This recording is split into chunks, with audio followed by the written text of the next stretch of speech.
മലയാള സിനിമയുടെ ചരിത്രത്തിലെ ഏറ്റവും ധീരവും വിവാദപരവുമായ ചലച്ചിത്രങ്ങളിൽ ഒന്നാണ് കെ.ജി. ജോർജ് സംവിധാനം ചെയ്ത 1983 പുറത്തിറങ്ങിയ ലേഖയുടെ മരണം ഒരു ഫ്ലാഷ് ബാക്ക്.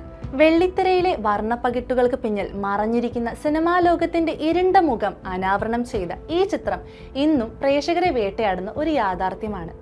പ്രശസ്തിയായ നടി ലേഖയുടെ അപ്രതീക്ഷിതമായ ആത്മഹത്യയും അതിലേക്ക് നയിച്ച കാരണങ്ങൾ ഒരു അന്വേഷണത്തിലൂടെ ഫ്ലാഷ് ബാക്കായി ചുരുളഴിയുന്നതുമാണ് സിനിമയുടെ പ്രമേയം.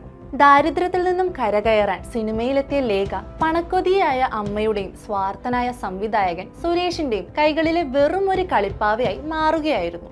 കരിയറിന്റെ ഉന്നതയിൽ നിൽക്കുമ്പോഴും സ്വന്തമായി തീരുമാനങ്ങൾ എടുക്കാൻ കഴിയാത്ത, സ്നേഹത്തിനായി ദാഹിക്കുന്ന ഒരു പെൺകുട്ടിയുടെ മാനസിക സംഘർഷങ്ങളെ സംവിധായകൻ വളരെ സൂക്ഷ്മമായി ഈ ചിത്രത്തിൽ അവതരിപ്പിച്ചിട്ടുണ്ട്.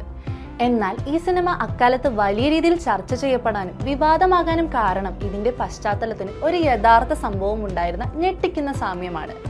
80കളിൽ തെന്നിന്ത്യൻ സിനിമയെ ഒന്നടങ്കം കണ്ണീരിലഴ്ത്തിയ പ്രതിഭാശാലിയായ നടി ശോഭയുടെ ദുരൂഹമായ ആത്മഹത്യയുമായി ഈ സിനിമയ്ക്ക് അഭേദ്യമായ ബന്ധമുണ്ടായിരുന്നു. മികച്ച നടിക്കുള്ള ദേശീയ അവാർഡ് വരെ കരസ്ഥമാക്കിയ ശോഭ തന്റെ 20ാമത്തെ വയസ്സിലാണ് ജീവിതം അവസാനിപ്പിച്ചത്.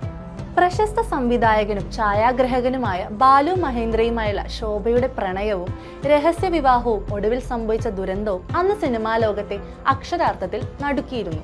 കെ.ജി. ജോർജ് തന്റെ സിനിമയിൽ ഭരത് ഗോപി അവതരിപ്പിച്ച സംവിധായകൻ സുരേഷ് എന്ന കഥാപാത്രത്തെ സൃഷ്ടിച്ചപ്പോൾ അത് ബാലു മഹേന്ദ്രയെ തന്നെയാണ് ലക്ഷ്യം വെക്കുന്നതെന്ന് വലിയ വിമർശനങ്ങൾ ഉയർന്നിരുന്നു.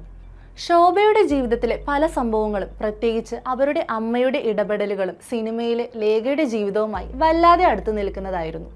തന്റെ സിനിമ ഒരു യഥാർത്ഥ സംഭവത്തിന്റെ പകർപ്പാണെന്ന് കെ.ജി. ജോർജ് ഒരിക്കലും ഔദ്യോഗികമായി സമ്മതിച്ചിരുന്നില്ലെങ്കിലും പ്രേക്ഷകർക്കും നിരൂപകർക്കും ആ സമാനതകൾ കണ്ടില്ലെന്ന് നടിക്കാൻ കഴിയുമായിരുന്നില്ല. ഗ്ലാമർ ലോകത്തിന്റെ കാണാപ്പുറങ്ങളിൽ ചൂഷണം ചെയ്യപ്പെടുന്ന സ്ത്രീത്വത്തിന്റെ നിസ്സഹായതയാണ് യാതൊരു മറയുമില്ലാതെ ഈ ചിത്രത്തിലൂടെ അദ്ദേഹം വരച്ചു കാട്ടിയത്. സിനിമയ്ക്കുള്ളിലെ സിനിമയുടെ കഥ പറഞ്ഞ ലേഖയുടെ മരണം ഒരു ഫ്ലാഷ് ബാക്ക് നളിനി, ഭരത് ഗോപി, മമ്മൂട്ടി, ശാരദ തുടങ്ങിയ അതുല്യ പ്രതിഭകളുടെ ഗംഭീര പ്രകടനം കൊണ്ടും യാഥാർത്ഥ്യത്തോട് ചേർന്ന് നിൽക്കുന്ന ആഖ്യാന ശൈലി കൊണ്ടും മലയാള സിനിമയിലെ എക്കാലത്തെയും മികച്ച ക്ലാസിക്കുകളിൽ ഒന്നായി ഇന്നും നിലനിൽക്കുന്നു.